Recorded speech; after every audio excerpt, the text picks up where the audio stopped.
On today's show, multidisciplinary artist Brad Spencer and storyteller, writer, comedian, and poet Sassy Lavie. Join me as we learn more about these hidden gems of London. In the forest city, London, London, oh, in the forest city, London, London, whoa. Welcome to London's Hidden Talent. I'm your host, Jennifer Martino. In London, Ontario, our art and culture scene is thriving thanks to the creative talents of lifelong Londoners and people from around the world who have made this community their home. Together, we will get to know the people who are bringing our stages, galleries, screens, and streets to life. First up, we have multidisciplinary artist Brad Spencer of Brad Beard Studio. In 2023, Brad's short documentary, Home Plate, was featured by the Forest City Film Festival. The film celebrates the past and present of Labatt Memorial Park, the world's oldest baseball park, and the place the London Majors have called home for 98 years. Aside from filmmaking, Brad is also a professional photographer and graphic designer.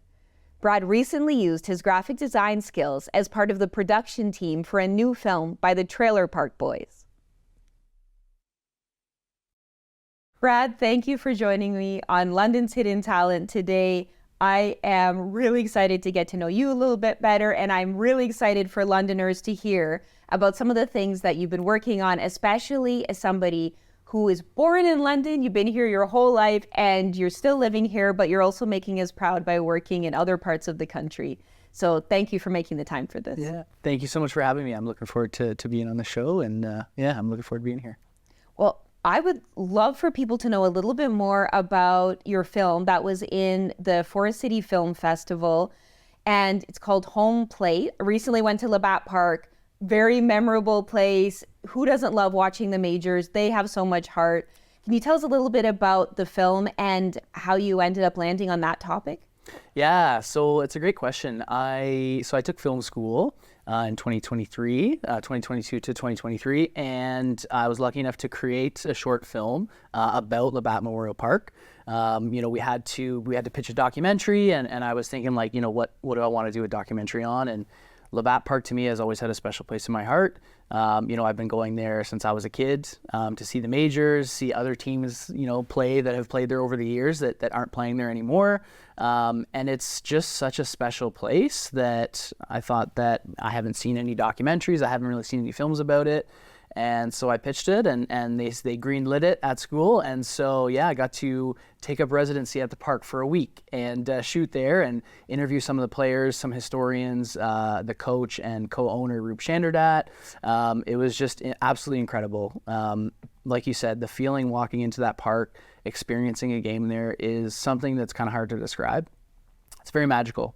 And just very, very nice space to come together as a community and celebrate sports in the city. And it's also the oldest operating baseball grounds in the world, which is really cool too. So, a downtown merchant acquired this low-lying land on the edge of the river just across the Kensington Bridge from downtown. Sports had been played there, corn had been grown there. It was very handy. They had to raise it with road shavings to raise it the level a bit, and they erected beautiful Labatt Memorial Park.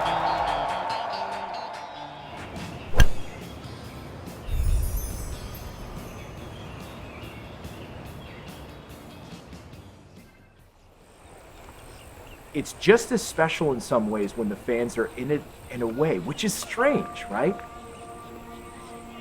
What a great facility that no other city has, the world's oldest baseball ground.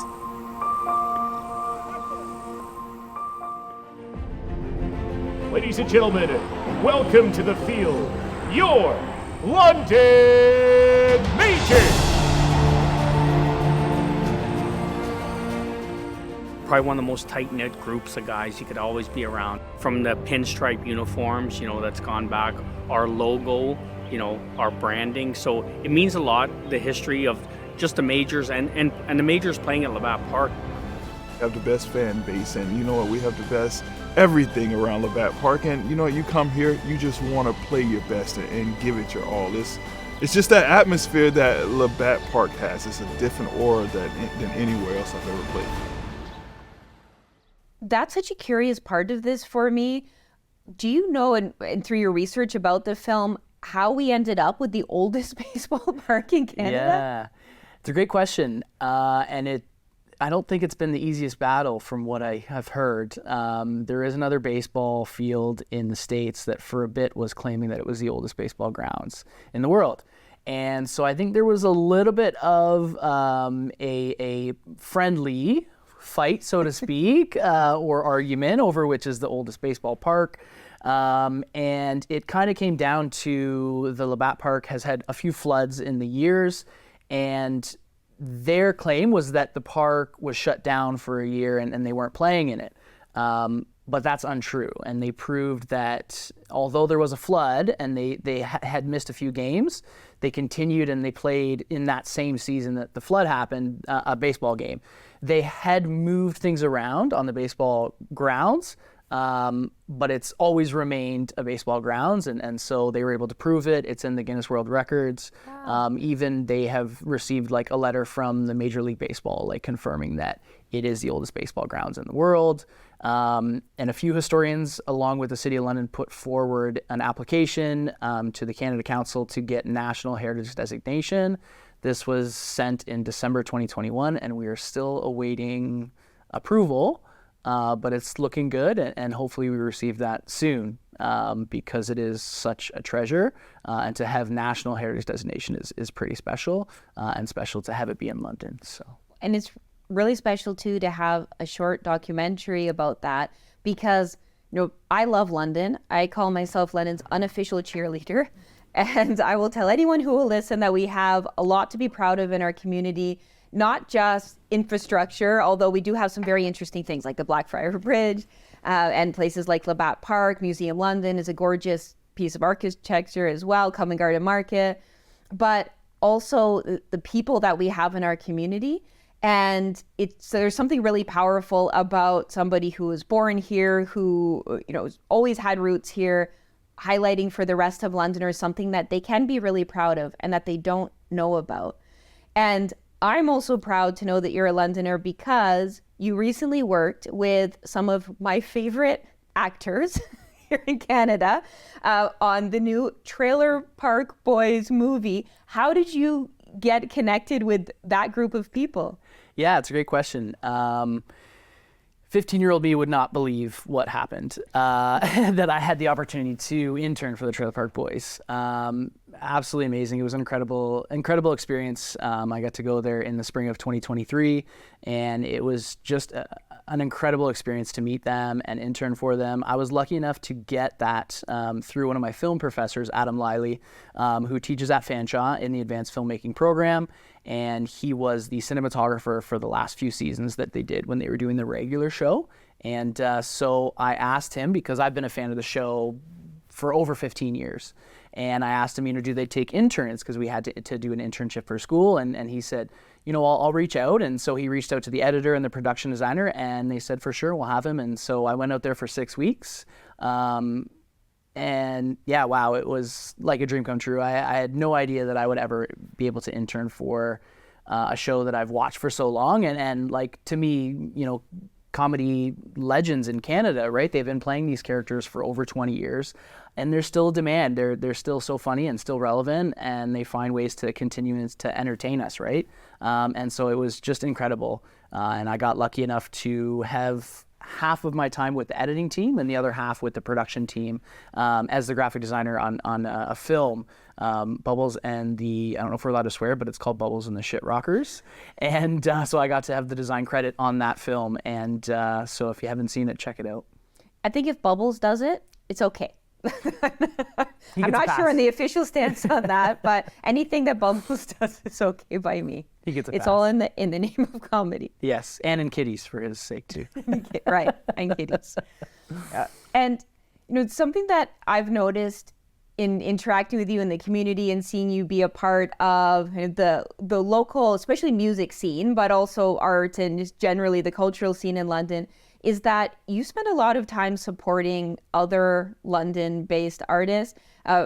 One example would be Big Lou, great guy who has shared his time between St. Martin and here in London. You've worked on music videos with him. I'm also with Cynthia.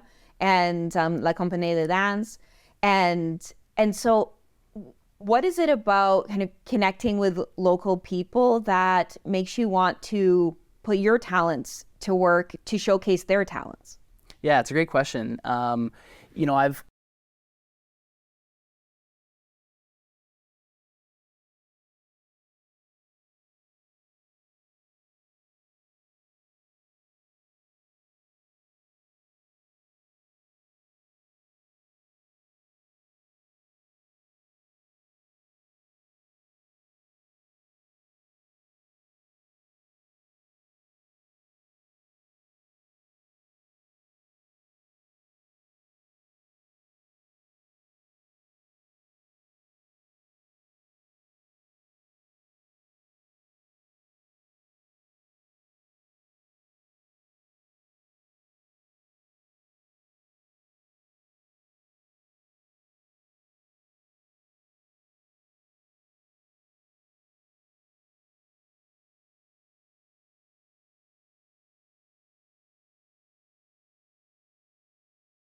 There's something very special about film, and not everybody has the opportunity to be out and to see people perform live, or they might not even know that that's something they'd be interested in doing. And when you can help someone showcase themselves, but the very best, most beautiful version of themselves, and put that on, especially for us, a phone or a computer screen, there's something really powerful about that, and it brings people out.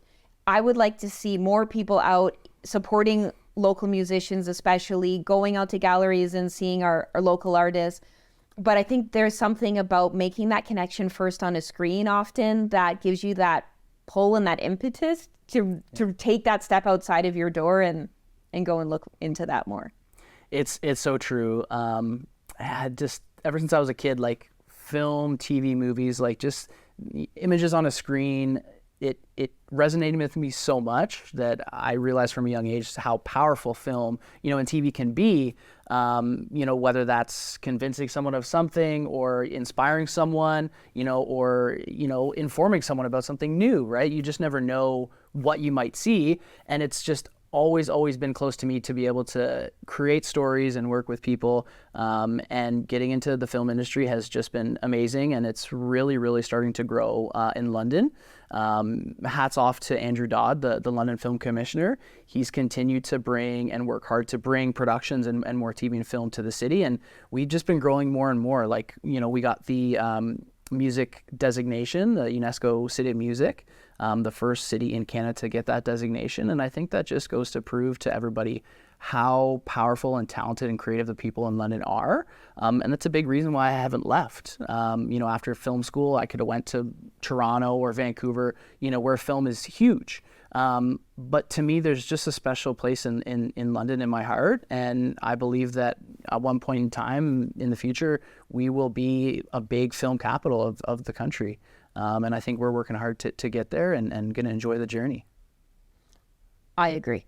I think that London has a lot more ahead of it when it comes not only to music, but also especially to film. Glad you mentioned the London Film Office. Tourism London has been working really hard.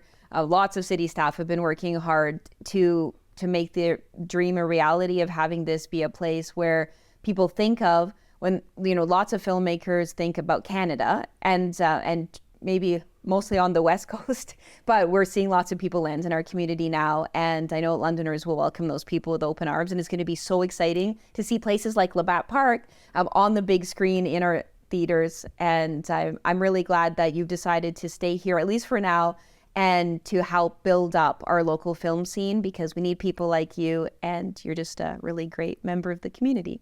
So if people would like to learn a little bit more about you, I wanted to find you or want to see more of your work, how could they do that? Yeah, it's a great question. So my website is bradbeard.studio.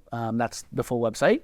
And I have, we're on Facebook, Instagram as well. Send me an email, bradbeard.studio@gmail.com. I'd love to work with you. I love working with people, creating art. It's something that, like I said, really fills my cup to be able to create with others and make things that are really impactful. Yeah. Well, thank you for taking the time to be here with us today. Thank you so much. I encourage anyone to go to your website, to check you out, to send you an email, really approachable. lovely person, and I look forward to seeing more of your work. Awesome. Thank you so much for having me.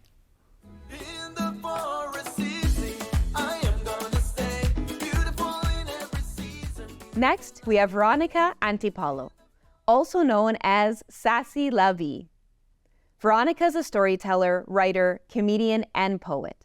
She has been featured in CBC Radio's The Doc Project, Reader's Digest, Stories We Don't Tell, the book, the award-winning Rice Asian Comedy Podcast, the Toronto Storytelling Festival, and the Museum London Resilient Londoners exhibit. It's tough being a single mom. People make a lot of assumptions about me, like I'm desperate and easy, which I am. Men assume that I'm a gold digger, which is ridiculous. Silver's fine. When I go out on dates, my son worries about me. It's cute. He worries about me because I'm going out with strange men that he doesn't know. But he doesn't have to worry. I'm dating his friends.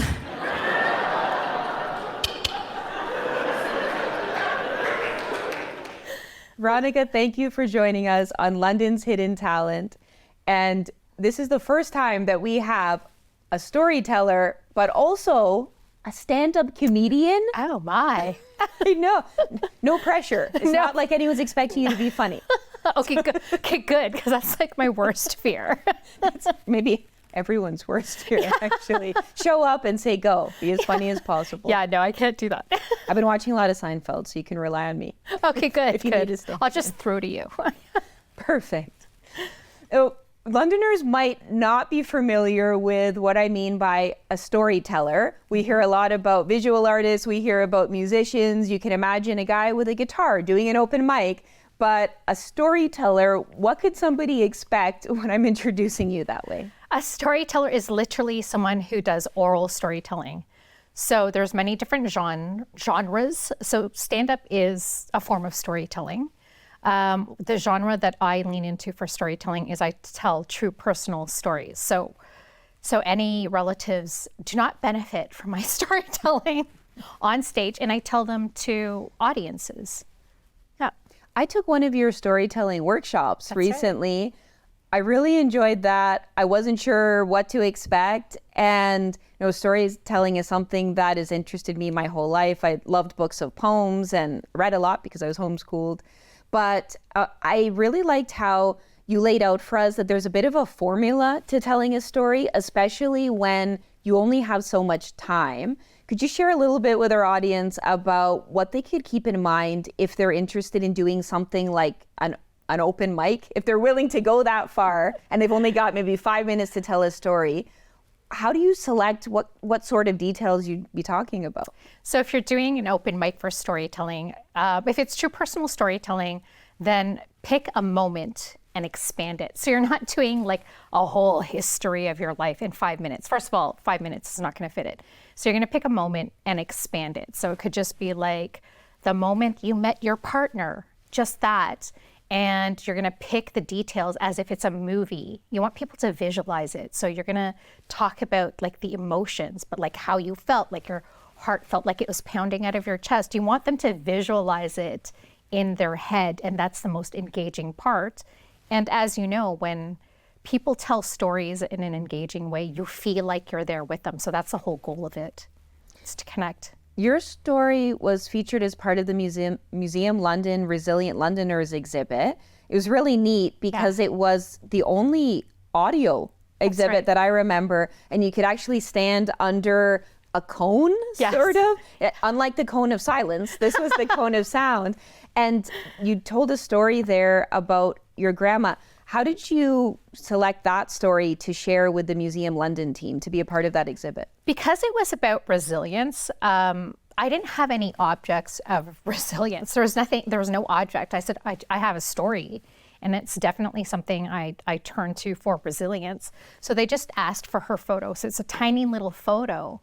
And that was how I picked it, is because that story, I think, was probably my second story that I ever did. And it very much, for me, in my life, marked a point of of resilience for me. It was something that it was already that for me. So it was a very easy thing to choose. It was just like, can you accommodate this format? So thank you, Museum London. And that was a story about your grandma. That's right. Yeah. Yes. So my grandmother is, well, she's been deceased now for, I don't know, 25 years. And it's a story about me living with her as a child and me struggling with my identity, because I grew up in Toronto around kids who were very wealthy. I lived in the area where they went to school with kids from the Bridle Path, which is one of the richest neighborhoods in, I think, Canada. And so I was embarrassed by my grandmother, who was an immigrant, and she was proudly so. She never diminished herself. And I was so embarrassed by it. And spoiler, I obviously come to reconcile with that and ended up using her as an example of how to just show up as myself. Yeah, that was a really powerful part of that exhibit. And there were so many amazing stories about Londoners and people that you might not even know are part of our community. And that's part of why we have the show as well, called London's Hidden Talent. If you're lucky enough to know some of the people that have been on this show, then you can't help but love every single person that I've had on here. And it's not just about their talent, right? It's about how we show up in our community, how we show up for each other. And my hope from this is that people will see someone like you or some of the other guests on here, and when they run into you out in the streets of London, they'll have that point of connection and they'll get to know you. But also we can inspire people to show up as themselves, because there's nothing more beautiful than that. We can't be anyone else. You can try as hard as you like, but we are who we are. Yes, no, definitely. And actually with storytelling is that the whole point is that when we talk about stories, I refer to it as really your life is just one big gigantic story. It's made up of little stories, made up of moments, which are stories. So when we talk about getting to know people this way, you're finding out their stories, and that's all people are, is just an accumulation of all and a collection of all their experiences. And getting to know their experiences, what you find is that there's more in common there than there is differences really at the heart of it all.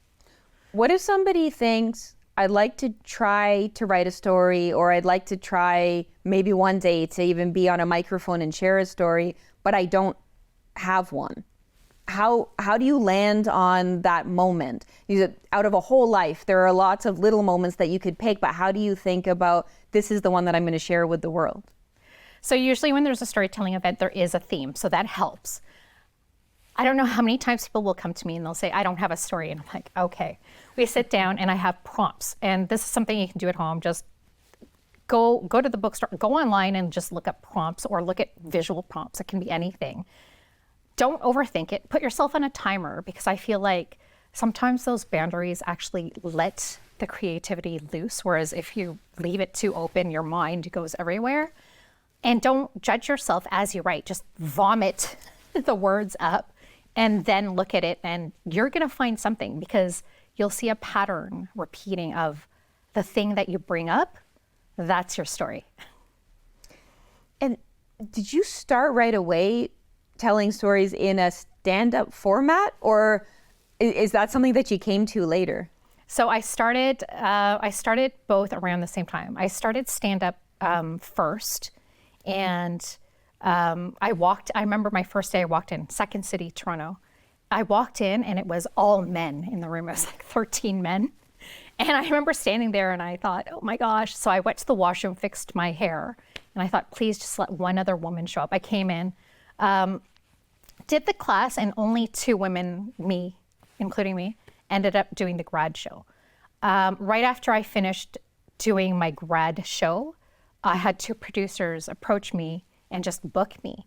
And so even though I had taken storytelling at the same time, I said, let me just lean into this stand-up thing and see what happens.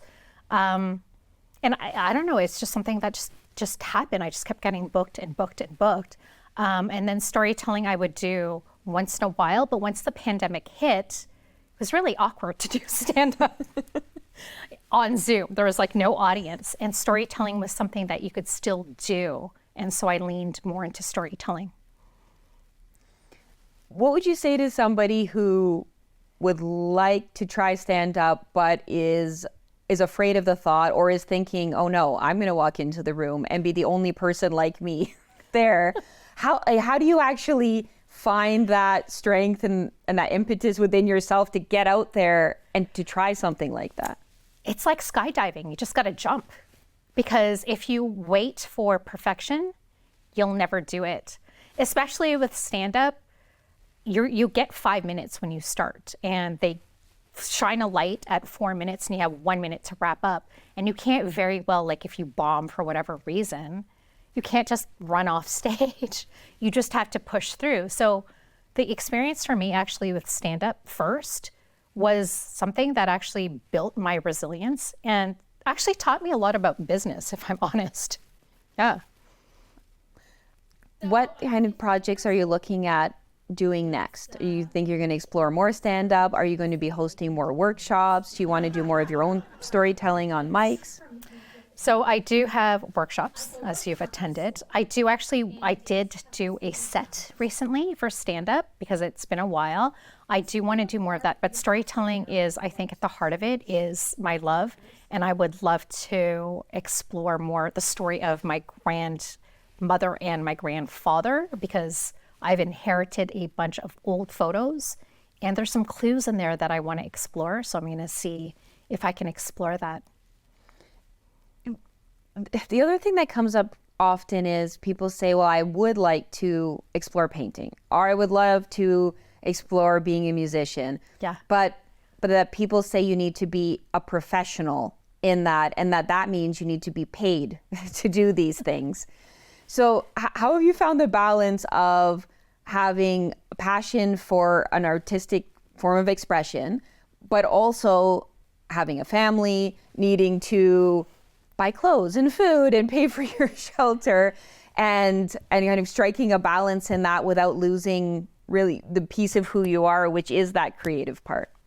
I think I'm lucky I came to discover my creativity and my artist self later in life, because I do have all those responsibilities. I have a sense of worth, whether it's something that I found myself, or because it was placed on me because I have responsibilities, I have children. So I can't afford to do something that I know I do well and not be compensated properly for it. So for me, it was a gift for me to start late, because I didn't have that privilege of figuring myself out if I had started as a 20-year-old artist.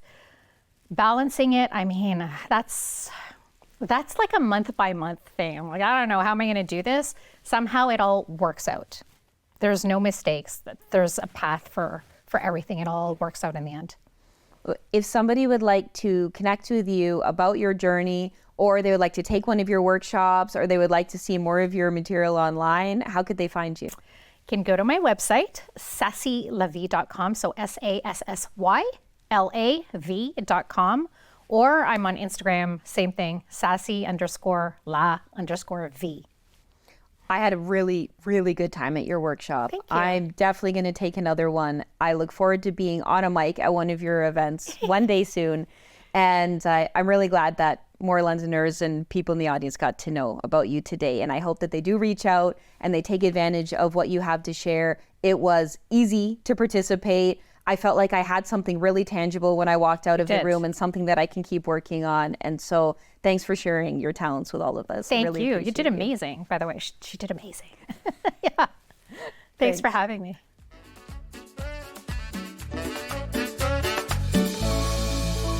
In London, I fell in love.